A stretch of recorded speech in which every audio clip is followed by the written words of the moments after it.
Jean-Luc Loiseau. Bonjour. Vous vivez à Saint-Georges-de-Didonne et vous publiez Rimbaud est vivant chez Gallimard. Votre livre est en librairie depuis l'automne. Rimbaud est vivant se concentre sur les 5 années les plus créatives du poète entre 1870 et 1875. Et en vous lisant, on comprend très vite à quel point Arthur Rimbaud a eu besoin d'éprouver le monde pour écrire. Est-ce que c'est ce même besoin d'éprouver son œuvre qui vous a donné envie de vous confronter à lui et d'écrire ce livre? Oui, j'ai voulu un petit peu remonter aux sources de sa poésie, c'est-à-dire comprendre comment cette poésie était venue en lui et comment elle l'avait complètement transcendé au point de modifier la trajectoire de son existence. Donc il m'a fallu effectivement lire beaucoup sur Rimbaud, lire beaucoup sur sa poésie, réitérer certaines de ses expériences comme l'absinthe, beaucoup d'explorations de forêts, de bois, de territoires inconnus. Évidemment, beaucoup de lectures des poètes du 19e siècle, tous les poètes que Rimbaud a lus, effectivement, je m'y suis plongé aussi. Enfin, j'ai cherché vraiment à suivre un petit peu son itinéraire au plus proche et donc à expérimenter, à faire les mêmes expériences sensorielles que les siennes, puisque son ami Ernest Delahaye le qualifie de sensationniste. Oui, parce qu'effectivement, il parle de toutes ces sensations. Et alors vous, vous ramenez toujours vers les vers du poète. Oui, le but quand même, c'est l'existence d'un homme, c'est intéressant certes, mais le plus intéressant, c'est la trace qu'il laisse et c'est sa production. En l'occurrence, c'est une production poétique qui a révolutionné la poésie française, je dirais presque mondiale. Donc effectivement, c'est l'essentiel. Mais je pense que Rimbaud a effectivement l'avantage d'avoir mené une vie poétique très turbulente, qui fascine, qui continue encore à fasciner. Et je pense que c'est un point d'entrée idéal pour sa poésie. Hein. C'est vrai que quand on regarde un petit peu, la plupart des gens connaissent peut-être 2, 3 titres de poèmes de Rimbaud, mais en fait, le cœur de l'œuvre leur est complètement étranger.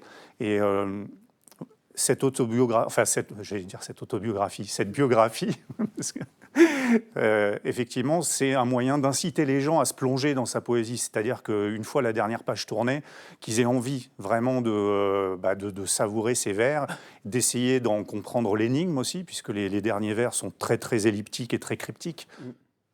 Et votre livre s'appuie sur une base documentaire donc très solide, mais de l'autre côté, il y a aussi toutes ces illustrations qui accompagnent votre ouvrage, des photographies de Rimbaud, mais qui ont été recréées par l'intelligence artificielle. L'IA suscite souvent beaucoup de suspicions. Qu'est-ce qu'elle vous a permis d'accomplir? Alors, ce que j'aurais jamais pu faire sans l'intelligence artificielle, c'est-à-dire recréer des scènes de manière cinématographique avec le vrai visage de Rimbaud, le vrai visage de Verlaine, de Germain Nouveau, de tous les gens qu'il a côtoyés, dans des reconstitutions historiques fidèles. C'est-à-dire, sinon, il m'aurait fallu une équipe de cinéma, un sosie de Rimbaud, un sosie de Verlaine, un sosie de... Enfin, c'est impossible, quoi. C'est impossible, ou alors il faut un budget pharaonique. Donc Là, c'est comme faire du cinéma, comme faire de la BD et recréer des scènes. oui, après, ça ne va pas sans mal parce que l'intelligence artificielle en est à ses balbutiements. Et pour lui faire recréer des scènes vraiment assez compliquées, hein, comme quand Verlaine tire un coup de feu sur Rimbaud, elle comprend rien, quoi. Moi, c'est ma stupidité artificielle et pas mon intelligence artificielle. Quant à la base de documentation, effectivement, elle est très large. Et je tenais à préciser quelque chose, c'est que ce n'est pas un modèle d'IA qui a écrit le texte. Non, C'est parce votre travail. oui, c'est mon travail, hein, c'est un travail intellectuel de recherche et de création, parce qu'on me l'a reproché récemment. C'est-à-dire, il y a des gens, même des journalistes, qui m'ont dit « Moi, je ne parlerai pas de votre livre parce qu'il a été écrit et conçu par l'IA. » J'ai dit « Non, pas du tout. C'est moi qui l'ai écrit. J'ai mis un an, j'ai fait de recherches approfondies, j'ai lu tout ce qui existe sur Rimbaud. Ça fait des années que je m'y intéresse. L'IA, elle y est pour rien. Je l'ai utilisé pour faire ce que je ne pouvais pas faire, c'est-à-dire mettre en scène des scènes de la vie de Rimbaud. » Et d'ailleurs, dans la postface du livre, vous rappelez que Rimbaud disait ceci: il faut être absolument moderne.